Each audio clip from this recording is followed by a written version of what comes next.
kakabili lang natin itong SG Cam C300. At napansin ko kasi nung nakita ko siya sa ito yung pinakamura na murang-mura siya na malinaw naman yung quality, maganda yung quality. So, syempre dahil sa halagang nakita ko pa sa Lazada parang presyong 4.6 lang siya. Tapos halos kompleto na, meron pang backup battery, gano'n. So, nauto naman tayo ng Lazada na naman. Kumuha tayo para makita natin, para maganda yung quality ng picture natin. Okay, so ito yung dumating. Bukod dun sa ang masama pagdating sa akin, wala yung extra battery. So merong extra battery kasi dapat siya, pag tinignan nyo doon, na meron extended na siya. May another view rito sa likod. Mahaba siya, tapos parang 2,800 data yung laki ng battery. So ito lang yung dumating sa atin. So ibang yung dumating sa atin. Pero disappointed tayo, pero wala mo tayong magagawa. Sa Lazada tayo bumili. So ito kasama niya. Tapos meron yung holder, so nilagay ko sa aking helmet. Yan. Tapos meron din siya, ito, nagustuhan ko to kasi ito para medyo waterproof siya. Pwede mo siya. At sinubukan ko rin talagang hindi nga pinapasok ng tubig. Napakaganda nung kanyang quality. So mamaya ipakita natin. Ipakita ko rin sa inyo yung quality niya kasi nung minount ko na siya, ginamit ko siya pantakbo. Makita niyo yung quality. So ano yung isang pangit lang dito? Ang pangit dito, kapag ka tumatakbo ka, nilagay mo siya sa helmet mo, so wala ka na talagang pakinabang pagdating sa audio. So at ang masakit pa, wala talaga tong external mic. So gagamit ka talaga ng another cam or another source ng audio. So yun yung pangit dito sa SG Cam. So sa presyong 4.6, yan yung makukuha niya. Pero pagdating sa quality, maganda naman yung quality niya. Tapos ito yung mount niya. So pag ginanon natin siya, pakita ko lang sa inyo yung quality, yung itsura nung kapag ginamit mo na sa ito rin siya.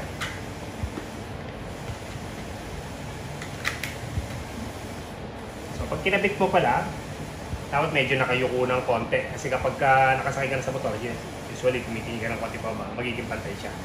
Kasi nung unang tinry ko siya, inisip ko pantay na pantay. So pag ang kuha ko, mostly nakayuko.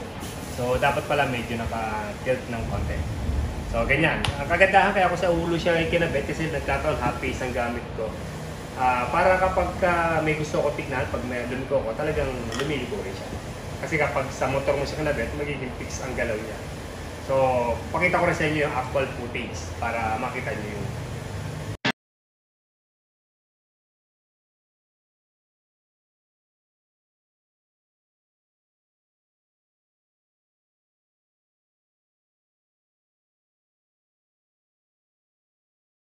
okay, no? So, ito yung ginagawa natin kapag wala tayong pasok. Yan, tamang linis tayo ngayon. Yan. May lang natin napakialaman yung bike natin. Pansin ko nga puro agyo na. Yan, ganyan po. Tignan nyo po yung kuha. Napakalinaw naman po talaga, di ba? Pansinin nyo yung quality niya. Yan, ginamay ko rin pati yung isang bike. Actually, wala akong magawa kaya nilinis natin yung napakatagal na pala natin hindi nagbabike. Namiss ko tuloy magbike. Kita nyo naman po yung linaw, no? Pero yung audio, wala ka talaga makapakinabangan din yan. Pero pagka ganyan po, meron okay pa rin naman, pero yung ugong ng mga sasakyan, syempre maririnig mo talaga. Kasi nasa highway din po ako. So ayan na. Ito po naman yung kuha ko nung ako'y bumiyahe na, papasok na ako ng trabaho. So, samahan nyo akong bumiyahe. Ganyan po yung quality niya. At yung galaw niya, nakakatuwa naman po talaga. Para sa akin, maganda po yung quality ng galaw niya. Pero syempre yung hangin niyan, meron talaga po. Kitang anong po yung hangin. Dinig na dinig yung hangin niyan. Kaya hindi mo talaga gagamitin yung audio niya. Kasi kapag ginamit mo, bigyan ko kayo ng sample ng may niyan. Yan, nasa barangay Riverside na ako niyan. Sa aming barangay laging traffic. Tutusin na langaning oras na yan. Pagka po sumabay ka sa pasok ng mga bata, yari ka talaga sa biyahe sa amin. Parinig ko rin sa inyo yung merong audio mismo. Gamitin natin yung pinaka-audio nung ano. Ayan nga pala yung SM natin dito sa UB. Ayan, SM San Pedro yan. Ito naman po yung may audio.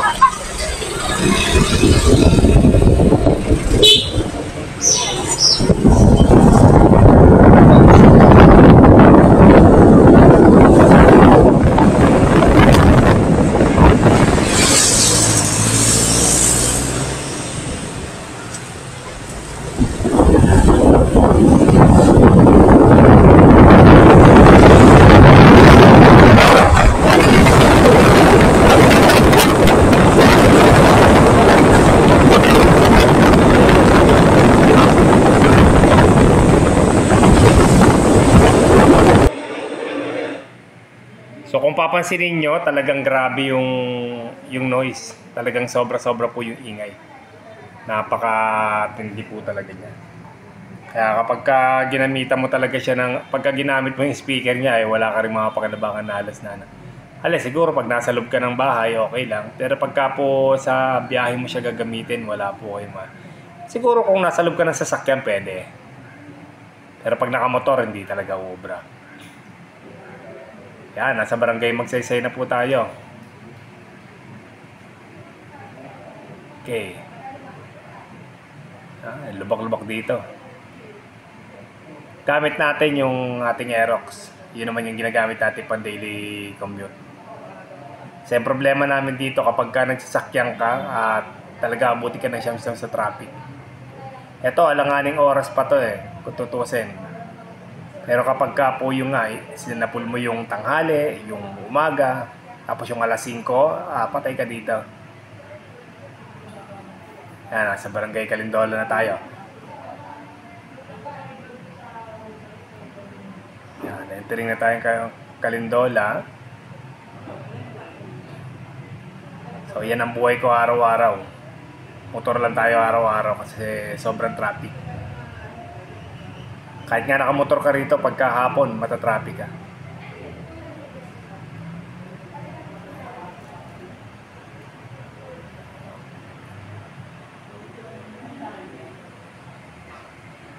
Yan, pinorward natin ang content para yan. Dito na tayo punta na tayo ng San Vicente niyan.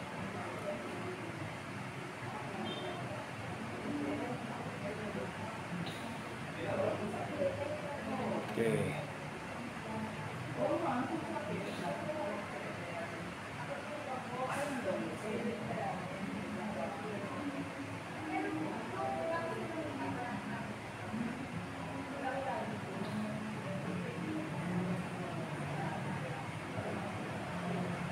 Okay, so ito, pasok na tayo ng bayan ng San Pedro.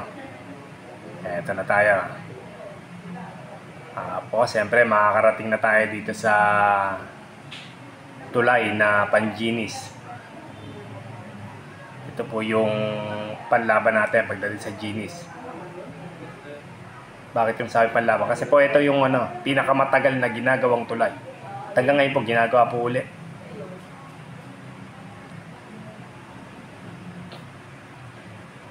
So kaya nagka-traffic po yan gawa ng tulay po.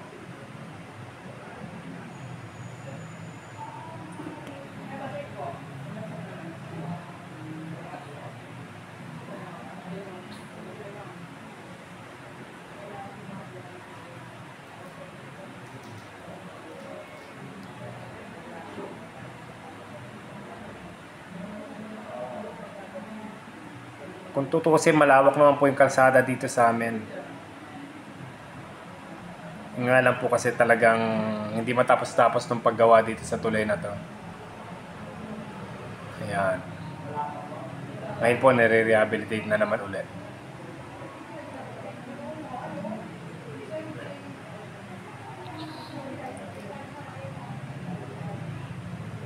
Yan, tapos lapit na tayo pa United. So papunta na po tayo ng Muntinlupa. Kung saan tayo ngayon naman, doon naman tayo nakatutok sa SNL Photo Tricks Muntinlupa.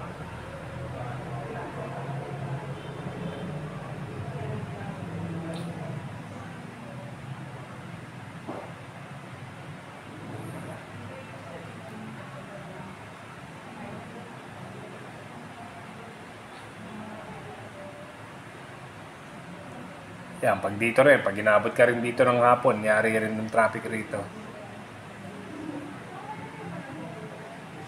So, kasarapan ditong bumiyahe itong mga alas 10 ng umaga. Medyo maluwag-luwag ng konti.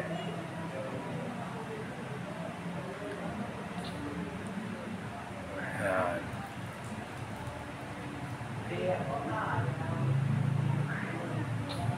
Okay, palabas na tayo ng Laguna.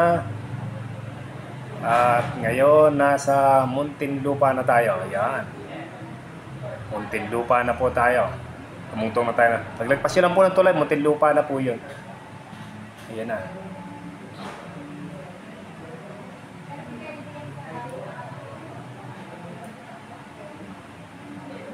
Takbo tayo ng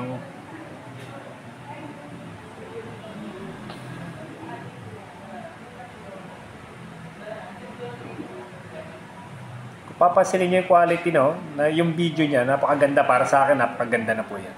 Yan po, naka 2K lang po ako dyan. Pero para sa akin, okay na po yung quality ng video niya. Meron pa pong setting to ng 4K, pero para sa akin, itong 2K, okay na to. Kasi, syempre, mas malaki pang kumain ng memory rin yun. Isa pa nga, wala pa ako extra battery, kaya yun ang problema ko rin dito. Siguro mabilis din tumalobat. Yan ang isang napansin ko sa kanya, madaling nalolobat. Pag bumiyahe po ako, siguro mga 45 minutes to 1 hour, lobat na po yung yung camera. So, yun ang kailangan isunod ko. Dapat dagdagan ko ng extra battery. Meron naman siyang charger sa ilalim, pero hindi ko sigurado kung yung habang nabiyahe, pwede kong i-charge. At kung okay, malaman ko, subukan natin pagka nasa po. Yung camera nasa ulo ko po yan. Kasi half piece yung ginagamit ko.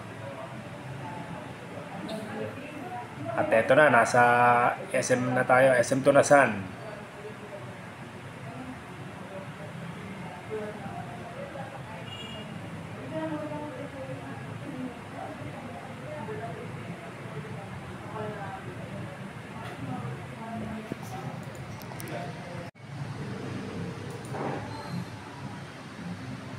Okay, ito, malapit na tayo sa Susana.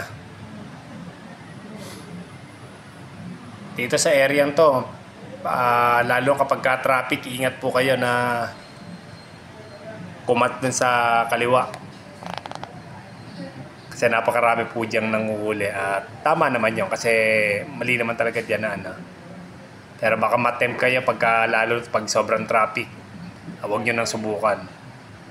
Lalo pagka sa umaga o kaya sa hapon. At talagang sakto ka dyan.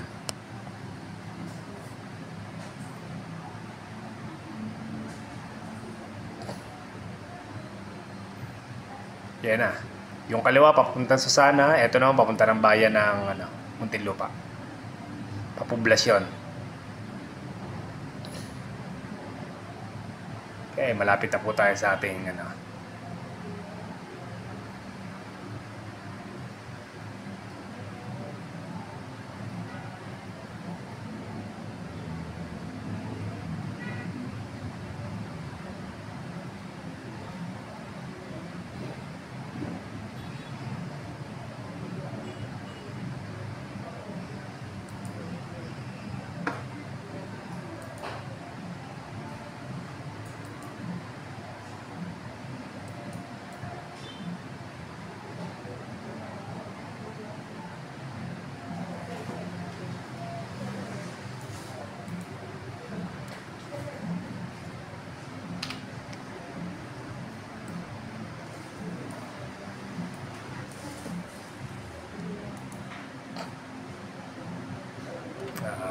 Yan, kakaliwa na lang po tayo, tapos under tayo sa shop.